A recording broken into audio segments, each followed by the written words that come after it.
Hello students. तो कैसे हैं आप लोग? उम्मीद है कि सब लोग बहुत अच्छे होंगे। तो आज हम स्टार्ट करने वाले हैं क्लास 9 ज्योग्राफी का चैप्टर फर्स्ट, जो कि रहेगा इंडिया साइज एंड लोकेशन।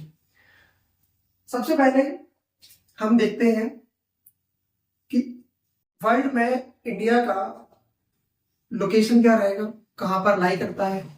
उसके बाद कंपैरिजन देखेंगे कि इंडिया और वर्ल्ड का क्या कंपैरिजन है, कितने परसेंट जो इंडिया की जमीन है वो वर्ल्ड के कितने परसेंट में आती है, ये सब हम देखेंगे आगे।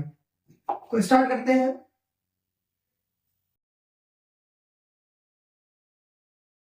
चलिए, चैप्टर का नाम रहेगा ज्योग्राफी का क्लास 9 का chapter first, India size and location, जैसा कि हमने आपको अभी बताया था। यहां से हम स्टार्ट करते हैं चैप्टर। सबसे पहले आप देखिए पॉइंट नंबर 1। यहां पर हमें मिलता है इंडिया का एक्सपेंशन।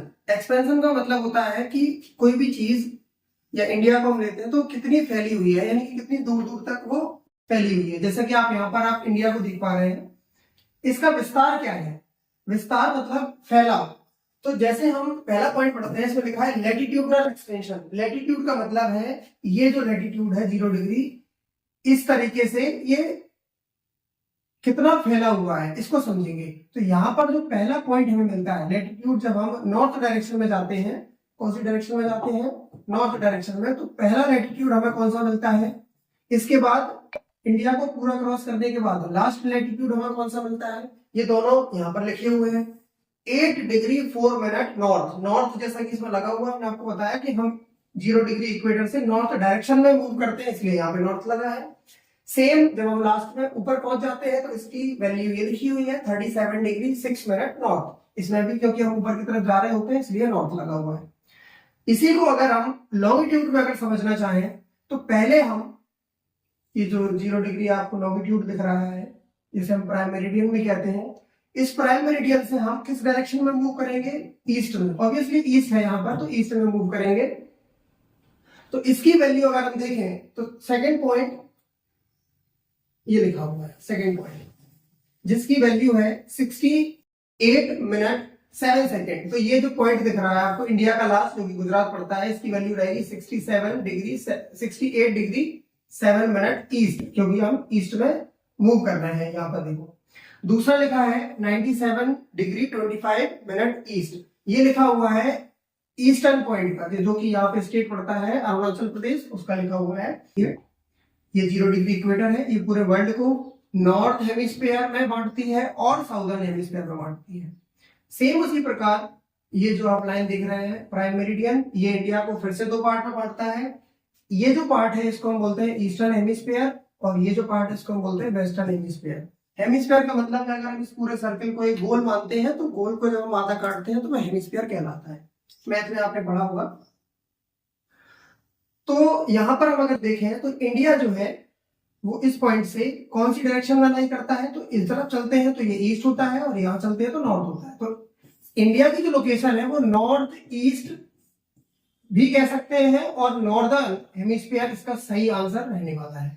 Northern hemisphere. सीधा क्वेश्चन आता है 1 नंबर में कि India lies in which hemisphere, तो हम क्या जवाब देंगे? Northern hemisphere. ठीक है, अब आगे चलते हैं। यहाँ पर आप देख पा रहे हैं जो हमने आंसर लिखा है वो लिखा है थर्ड पॉइंट पे, इंडिया जो है कौन से हेमिस्फीयर में आने वाला है? नॉर्दर्न हेमिस्फीयर में। ठीक है, चलिए यहां पर हम देखेंगे इंडिया जो आइसलैंड्स है उसकी, इंडिया के करीबी जो आइलैंड है उनको पढ़ेंगे। तो हम पहले इंडिया के मैप को थोड़ा सा समझते हैं कि ये इंडिया का मैप है, साउदर्न पार्ट है, पेनिनसुलर पार्ट है इंडिया का।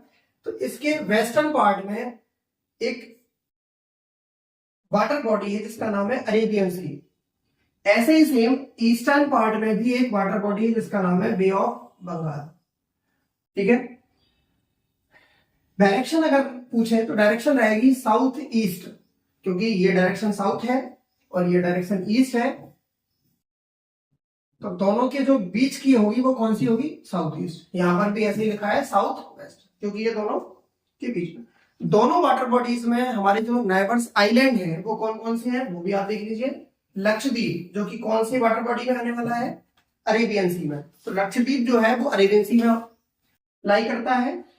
In the same way Andaman and Nicobar island है वो हमारा बे ऑफ बंगाल में लाई करता है। बे ऑफ बंगाल इंडिया के ईस्टर्न पार्ट में है और अरेबियन सी इंडिया के वेस्टर्न पार्ट में है। ठीक है, चलिए आगे चलते हैं।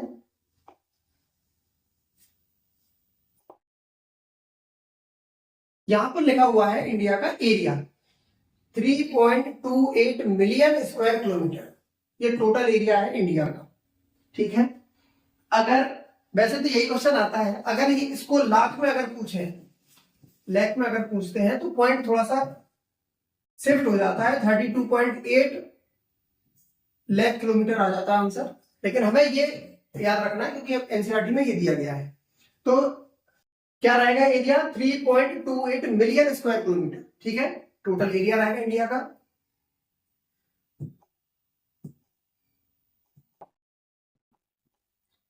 चलिए आगे देखते हैं। इस एरिया के साथ जो इंडिया है वो वर्ल्ड के 100% एरिया के कितने परसेंट है? 2.4%। हम इसको समझते हैं कि ये वर्ल्ड का 100% एरिया है, जिसमें इंडिया का ये एरिया है जो कि कितना है? 2.4%, यानी कि 3.28 मिलियन स्क्वायर किलोमीटर जो एरिया है वो 2.8% है वर्ल्ड के एरिया के। ठीक है, चलिए अब आगे चलते हैं। यहां पर थर्ड पॉइंट देखते हैं, लिखा है कि 7th largest country in the world. इसी एरिया के साथ जो इंडिया है वो वर्ल्ड की 7th लार्जेस्ट कंट्री बनती है। तो हमारा यहाँ पर एक छोटा सा कॉन्सेप्ट रहेगा कि स्टार्टिंग की जो 7 कंट्रीज हैं, स्टार्टिंग की जो 6 कंट्रीज है उनको हम देख लें। तो फर्स्ट कंट्री रहने वाली है रशिया। ठीक है, थोड़ा स्पीड में लिखते हैं हम उसको। पहली कंट्री हमारी रशिया रहने वाली है, दूसरी Canada, China, USA, Brazil, 6th one is Australia. 7th जो कंट्री रहेगी वो हमारी कौन सी रहेगी? इंडिया। तो इंडिया का जो एरिया है उससे बड़ी भी कई कंट्रीज है, जैसा कि हमने देखा कि 6 कंट्रीज उससे बड़ी है। तो ये उनकी सीरीज है, 7th नंबर पे इंडिया लाई करता है। नेक्स्ट हमारा टॉपिक है लैंड बाउंड्रीज 15,200 किलोमीटर की बनाती है इंडिया। लैंड बाउंड्रीज को हम कैसे समझे? जैसा कि यहां पर इंडिया का मैप बना हुआ है और थोड़ा उससे समझने का प्रयास करते हैं। ये इंडिया का मैप है। ठीक है, यहां से आप स्टार्ट कीजिए, यहां से ये गुजरात है, फिर राजस्थान है, इस तरीके से आप चलते जाएंगे, पूरा कवर करेंगे। सॉरी, यहां से थोड़ा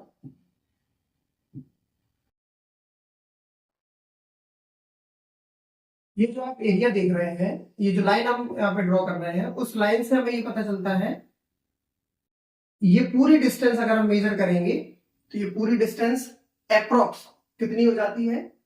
15,200 किलोमीटर। क्या लिखा है? 15,200 किलोमीटर। ये लैंड बाउंड्री है जो दूसरी देश के साथ इंडिया अपनी सीमा साझा करता है, उसकी डिस्टेंस है। वहीं अगर हम दूसरी तरफ इन लाइनों की बात करें, इस पॉइंट से नीचे की साइड, ये जो नीचे साइड है पेनिनसुलर पार्ट का, जो यहां की अगर हम बात करें तो इसकी डिस्टेंस रहने वाली है 7,516.6 किलोमीटर, जिसमें आइलैंड भी शामिल है जो अभी हमने पढ़े थे। इनकी जो बाउंड्रीज है वो भी शामिल है इसमें। ठीक है, दोनों आइलैंड की बाउंड्री शामिल है। ठीक है, तो टोटल कितना हुआ? 7,516 किलोमीटर और लैंड बाउंड्री कितनी हुई? 15,200 किलोमीटर। चलिए अब आगे चलते हैं। यहां पर जो ये बाउंड्रीज है ऊपर नॉर्थ में, तो यहाँ पर ये माउंटेन्स है, हिमालयन माउंटेन रेंज है। इस माउंटेन रेंज को एक नया नाम दिया गया क्योंकि जब हम इसकी और हिस्ट्री में पढ़ते हैं कि ये कैसे बना होगा, इसका इतिहास देखते हैं, तो ये फोल्ड एक प्रोसेस होती है उससे बने हुए हैं। तो यहाँ पर लिखा है यंग फोल्ड माउंटेन्स। ठीक है ना, तो ये जो माउंटेन है इनको यंग फोल्ड माउंटेन्स कहा जाता है। ठीक है ना, क्योंकि बहुत ज्यादा इनको अभी टाइम नहीं हुआ है बने हुए, इसलिए यंग कहा जाता है। और ये फोल्ड पैटर्न पर बने हुए हैं तो इसलिए इनको यंग फोल्ड माउंटेन्स कहा जाता है। तो नॉर्दर्न जो बाउंड्री है इंडिया की वो किससे बनी, किससे घिरी हुई है? यंग फोल्ड माउंटेन से। और इस माउंटेन का नाम है हिमालयन माउंटेन। ठीक है, चलिए अब आगे चलते हैं। यहां पर जो एक लाइन है जो कि 22 डिग्री लाइन है, कौन सी लाइन? 22 डिग्री लैटिट्यूड, क्योंकि ये ईस्ट टू वेस्ट लाइन जा रही होती है, इसलिए हम इसको लैटिट्यूड कहते हैं।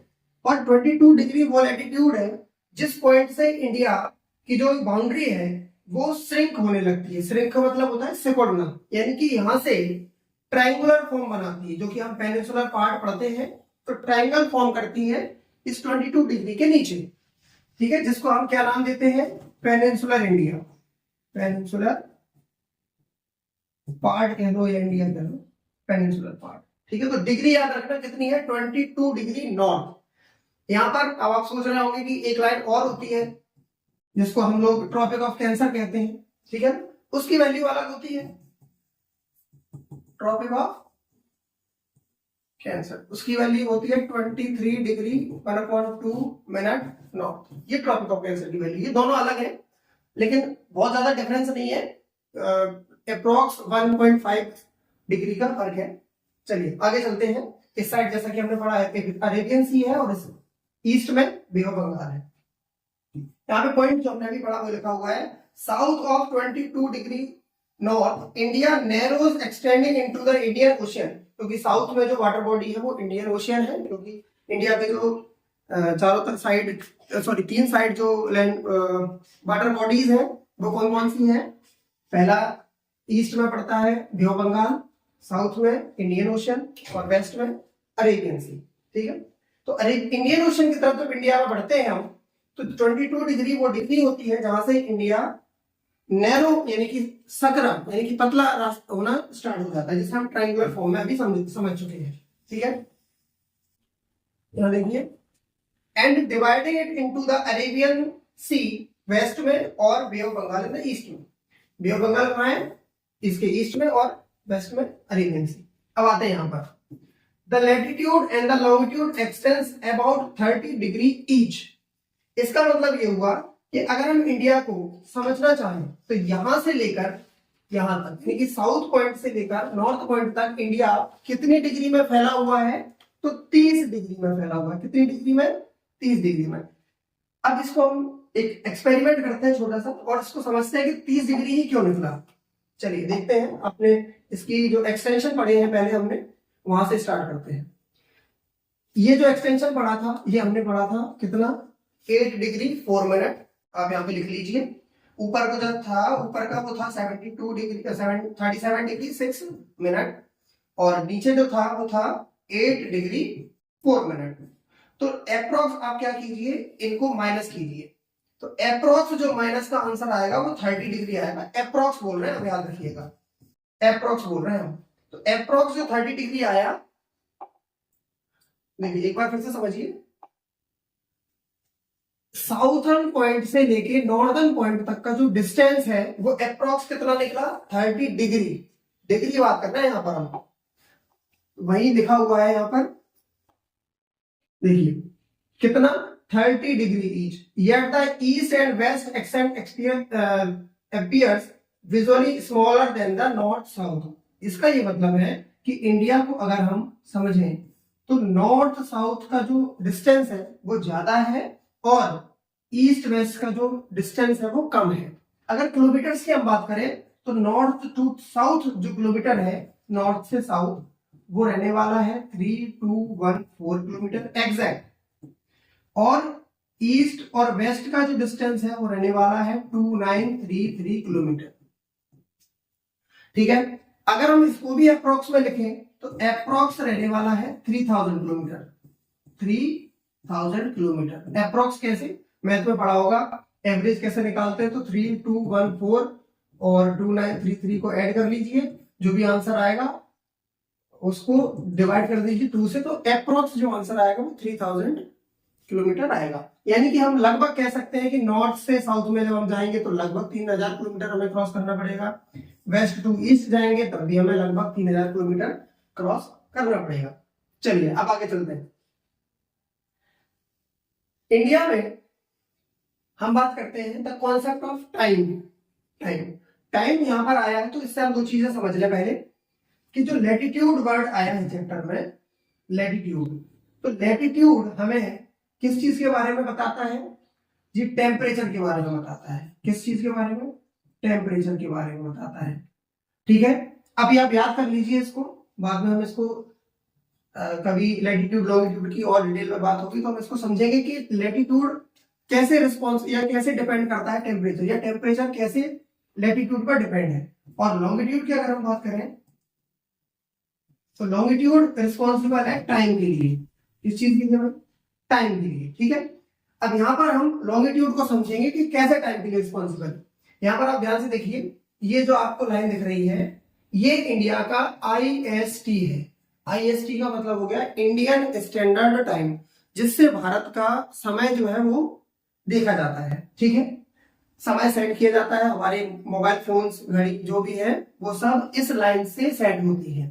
ठीक है, अच्छा थोड़ा सा और समझेंगे, यहाँ पर थोड़ा डिटेल में समझेंगे। अगर वर्ल्ड ये है तो यहाँ पर एक जो हमने 0 डिग्री लॉन्गिट्यूड यानी कि प्राइम मेरिडियन पढ़ी थी, और इंडिया में इन दोनों, ये जो इंडिया का IST है, इन दोनों लाइनों के बीच का जो गैप है वो कितने किलोमीटर का है? सॉरी ये नहीं है, 1 मिनट, ये यहाँ पर नहीं लिखा हुआ है, यहाँ लिख देते हैं। ये लगभग 5 आवर्स 30 मिनट का ये जो डिस्टेंस है GMT से, लिख दे रहे हैं GMT से IST का जो डिस्टेंस है, डिस्टेंस हमारा नहीं है, हमारा या किसी बाहर का नहीं है, ये डिस्टेंस सन का है।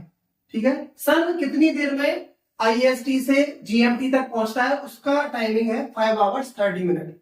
ठीक है, इसके बाद अब अगर हम इंडिया को ले, पूरा इंडिया समझे, तो ये वेस्टर्न पार्ट है और ये ईस्टर्न पार्ट है, तो सन को अप्रोक्स कितना समय लगता होगा इस ईस्टर्न पॉइंट से लेकर वेस्टर्न पॉइंट तक पहुंचते पहुंचते? तो उसके लिए आंसर लिखा हुआ है 2 आवर्स अप्रोक्स, मतलब लगभग 2 घंटे यहां से लगते हैं। मतलब अगर ईस्ट यानी कि अरुणाचल प्रदेश जो है उसमें सूरज सुबह 7 बजे निकलता है, तो आपको 2 घंटे बाद देखने को मिलेगा गुजरात में, यानी कि लगभग 9 बजे। ठीक है, अच्छा इनके तो एग्जैक्ट पॉइंट समझ लेते हैं। गुजरात में जो एग्जैक्ट पॉइंट है वो रहेगा किबिथू, सॉरी गुजरात का जो रहेगा वो रहेगा गौरमाथा, और किबिथू रहने वाला है किसका? अरुणाचल प्रदेश का। किबिथू किसका रहने वाला है? अरुणाचल प्रदेश का। ये पॉइंट है, ये ईस्टर्न मोस्ट पॉइंट है और ये वेस्टर्न मोस्ट पॉइंट है। ये गुजरात में पड़ता है और ये अरुणाचल प्रदेश में पड़ता है। ठीक है, चलिए अब आगे बढ़ते हैं। IST स्टैंडर्ड इंडिया का है जो कि टाइम बताता है, इसकी वैल्यू रहने वाली है 82 डिग्री 30 मिनट ईस्ट।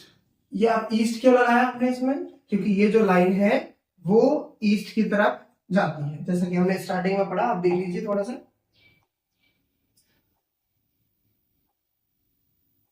ये जो लॉन्गिट्यूड है ये जो हमने बताया था डिस्टेंस, इसी के साइड में से निकलता है IST, और ये किस डायरेक्शन में बढ़ेगा बेटा?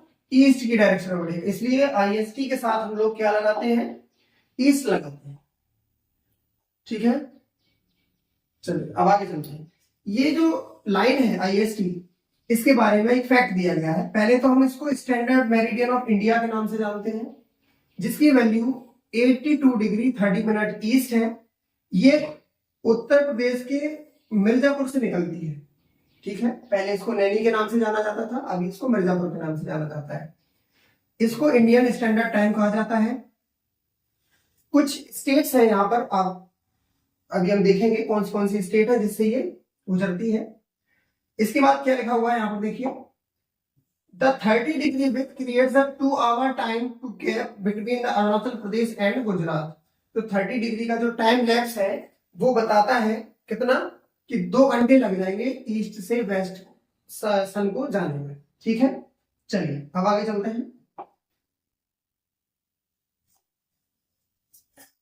स्ट्रेटेजिक सेंट्रल लोकेशन, इंडिया की जो लोकेशन है वो बहुत सटीक है और ये कह सकते हैं कि बिल्कुल बीच में है। ठीक है, यहाँ पर कनेक्ट करता है इंडिया किस कॉन्टिनेंट से, यूरोप और अफ्रीका कॉन्टिनेंट से और एशिया के वेस्टर्न पार्ट से। दूसरी तरफ ये कनेक्ट करता है किससे, साउथ ईस्ट जो कंट्रीज हैं उनसे और एशिया के ईस्टर्न पार्ट से। बाय द इंडियन ओशन, यहां पर लिखा है कि नीचे जो दिया गया है इंडियन ओशन, ये क्या है, तो no other countries has a coast line as long as the India on the Indian ocean. ये कहा गया कि इंडियन ओशन इसमें क्यों ऐड है, क्योंकि जितनी सीमा या जितनी वाटर बॉडी के साथ गुजरात सीमा बनाता है उतनी अदर कोई भी कंट्रीज नहीं बनाती है, इसलिए इंडिया के साथ इंडियन ओशन को कनेक्ट किया जाता है, उसके मैप में शो किया जाता है। India is located centrally between the east and west of Asia.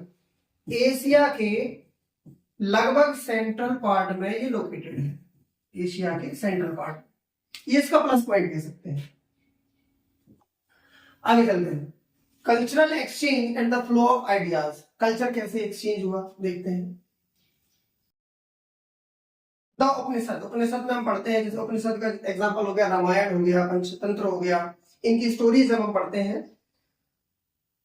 तो उस समय Indian numerals, decimal system, spices और मसलन ये सब हमें उस टाइम हिस्ट्री में पढ़ने को मिलते हैं। दूसरी तरफ आ जाओ, ये कल्चर में मिलेगी, जब हिस्ट्री और डिटेल में पढ़ेंगे तो ये सब मिलेगी, ठीक है। जब बहुत पुराने सी रूट्स जब इंडिया के थे उससे ट्रेड होता था, तब इन सबको यूज में लिया जाता था। जैसे कि आप देख सकते हैं कि a land route across the northern mountains passes are much older than the sea routes. ये कहा गया कि सी रूट तो बहुत बाद में बने, सी रूट्स जो है वो बहुत बाद में आए, पहले उनसे पहले किनका यूज किया जाता था, नॉर्थ माउंटेन, जो माउंटेन अभी हमने पढ़ा है हिमालयन माउंटेन, उनमें से रास्ता बनाया जाता था और उन रास्ते को क्या कहा जाता है, पासेस। इनको वे कह सकते हैं और हिंदी में रास्ता। उन रास्तों से जाया जाता था, यानी कि क्लियर है कि सी रूट्स जो है वो मॉडर्न है और जो लैंड रूट्स है वो एंशिएंट है, ठीक है। जहां से हम architectural styles of domes and minarets from the west Asia, मतलब जो कल्चर है वो हम वहां से अडॉप्ट करके लेके आए हैं। ये लिखा है देखो क्या क्या अडॉप्ट किया है हमने, तो ये सब कल्चर हमने वहां से अडॉप्ट किया है, ठीक है। आप देख सकते हो यहाँ पर ये लोग जा रहे हैं, ये रास्ता बना हुआ है, तो लैंड रूट जो है वो काफी पहले से अस्तित्व में है। चलिए आगे चलते हैं। India neighbouring special compass, India के आसपास की जो कंट्रीज हैं वो कौन कौन सी हैं, तो हम समझेंगे कि पहले इंडिया की 9 नाइबरिंग कंट्रीज हैं, नाइबरिंग कंट्रीज हैं, ठीक है, जिसमें से 7 बॉर्डर शेयरिंग कंट्रीज हैं, बॉर्डर शेयरिंग कंट्रीज हैं।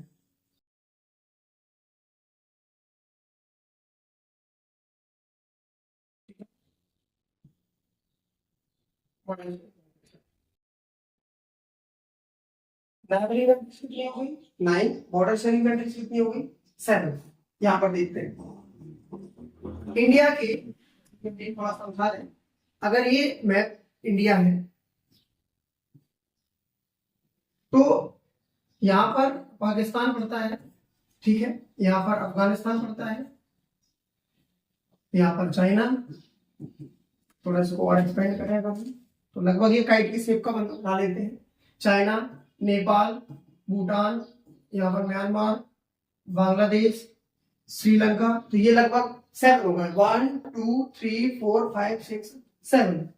7 के बाद श्रीलंका जो है और मालदीव, ये थोड़े से लैंड बाउंड्री से सेपरेटेड है, इसलिए हम इन दोनों को, ये कौन सा है, मालदीव और श्रीलंका को काउंट नहीं करते हैं, तो मालदीव और श्रीलंका इसमें ऐड हो जाते हैं, मालदीव और श्रीलंका इसमें ऐड हो जाते हैं, इसलिए 9 नेबरिंग कंट्रीज मानी जाती हैं। और बॉर्डर शेयरिंग, जिनसे बॉर्डर शेयर होता है, ये आपकी 7, 1 2 3 4 5 6 और 7, इनसे बॉर्डर शेयर होता है, इसलिए इनको बॉर्डर शेयरिंग कंट्रीज कहा जाता है।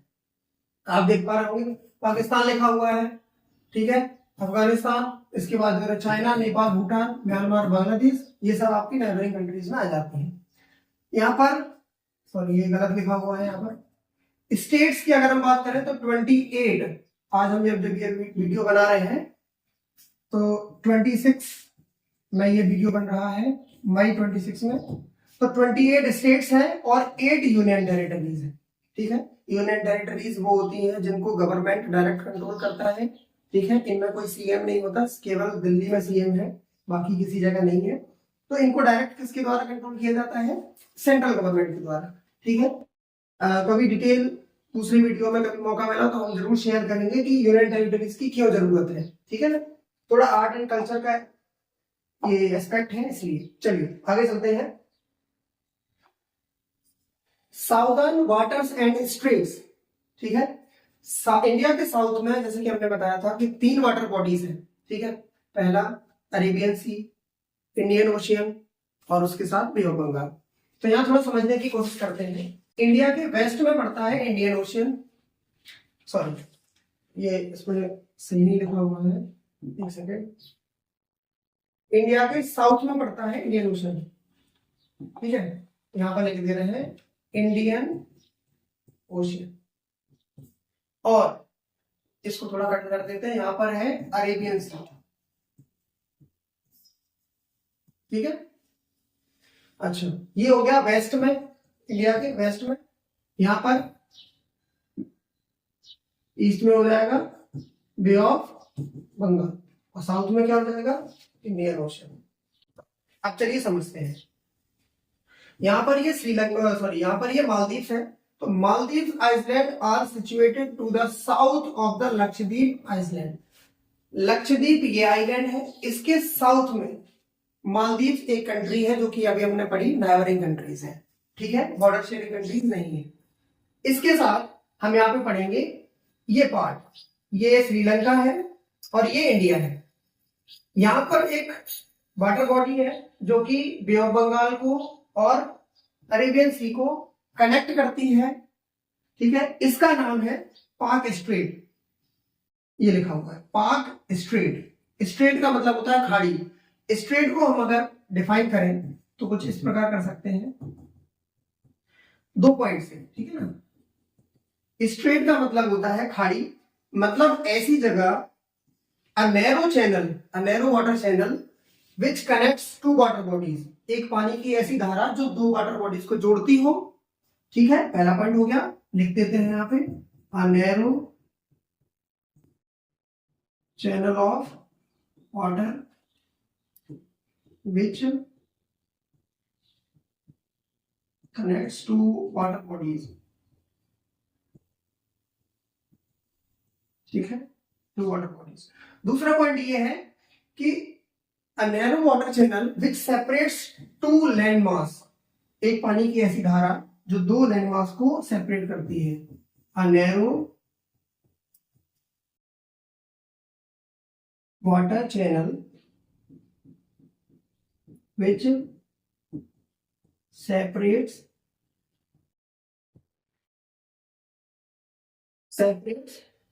2 लैंड मास।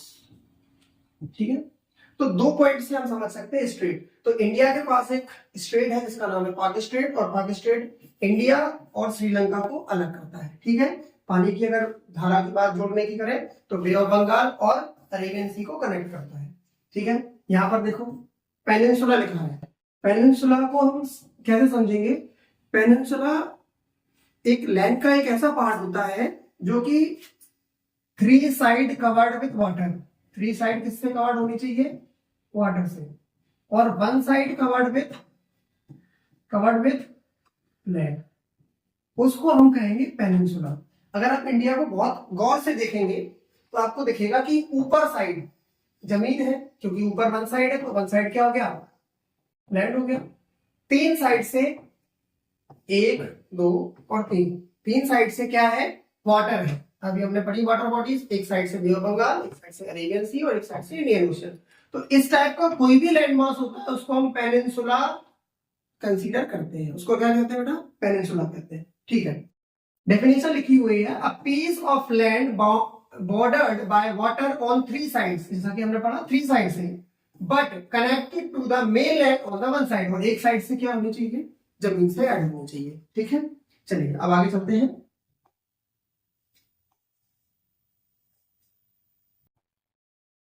द संकिन पॉइंट, यानी कि सिंक जो वर्ड होता है, डूब गया है, इसका मतलब ये पॉइंट कौन सा है? क्योंकि पहले इंडिया का जो साउदर्न पॉइंट था वो इंदिरा पॉइंट को माना जाता था, लेकिन 2004 में एक इंसिडेंट हुआ, सुनामी आई, और उस सुनामी के चलते ये जो इंदिरा पॉइंट है वो अब सबमर्ज हो चुका है। यहाँ पर लिखा है the southern most point of the Indian union is Indira point. तो ये हुआ करता था एक जमाने में 2004 से पहले। गॉट सबमर्ज्ड, सबमर्ज का मतलब हो गया जलमग्न, पानी में डूब गया है, under the sea water in the 2004 during the tsunami. Tsunami आई है 2004 में, उसमें डूब गया। तो क्वेश्चन यहाँ से ये भी बन सकता है कि अब कौन सा पार्ट है साउदर्न पार्ट? पहले ये था, अब कौन सा है? तो आपका आंसर क्या रहेगा? कन्याकुमारी। कन्याकुमारी, ठीक है। तमिलनाडु जो स्टेट है उसमें ये पड़ता है। दूसरे पॉइंट पे आते हैं, द स्वेज शॉर्टकट। एक कैनाल है, जैसे आपने नाम सुना होगा स्वेज का, पनामा कैनाल का नाम सुना होगा। ये कैनाल्स है, ये वैसी कैनाल्स नहीं है जो हमारे आसपास पाई जाती है, छोटी छोटी, ये बहुत बड़ी बड़ी कैनाल्स हैं जो सी को जोड़ती हैं।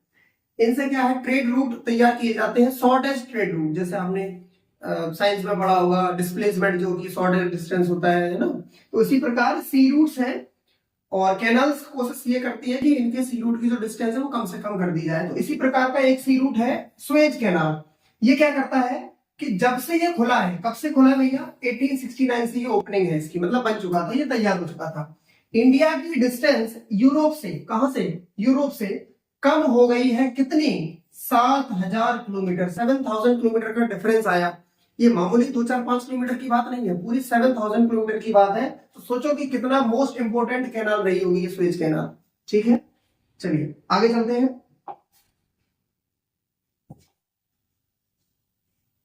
आगे जो हमारा टॉपिक है, इंडिया बिफोर 1947। थोड़ा हम हिस्ट्री में चल के इसकी बात करते हैं कि 1947 से पहले इंडिया का कैसा था। आज आप देखते हो कि 28 स्टेट्स हैं उसमें, है ना, और 8 यूटीज है, यूनियन टेरिटरीज है, बहुत सारी चीजें आप देखते हो, है ना। लेकिन 1947 से पहले का क्या था इसमें? तो आप देखोगे एक साइड लिखा है द प्रोविंसेस और एक साइड लिखा है the princely states. Princely states का मतलब यहाँ पर जो रूल करते थे वो इनके राजा हुआ करते थे। उनके राजा का जो कह सकते हैं कि मोनार्की टाइप सिस्टम था, उनका चलता था, तो राजा राज करते थे, सीधी बात ये है प्रिंसली स्टेट्स में। और यहाँ पर ब्रिटिश गवर्नमेंट राज करती थी, प्रोविंसेस थे उनके, ठीक है ना। यूरोपियन गवर्नमेंट जो आई वो यहाँ पर राज करती, तो दो टाइप से बटा हुआ था। पहले हम समझेंगे ruled directly by the British. जैसा कि हमने बात किया कि प्रोविंसेस में किसके द्वारा रूल किया जाता था? ब्रिटिश गवर्नमेंट के द्वारा, ठीक है ना। British officials, these officials were appointed by the viceroy. ये वाइसरॉय के द्वारा अपॉइंट किए जाते थे।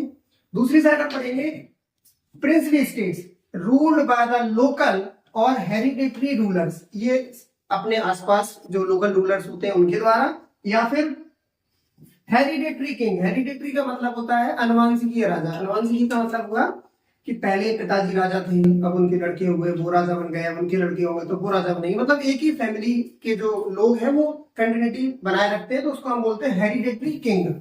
तो हेरिडेटरी रूलर हो गया, तो इनके हाथ में थी princely states. They maintained local autonomy and exchange of acknowledging British sovereignty. तो ये अपने हिसाब से जो था इंडिया था उसको चलाते थे, ठीक है।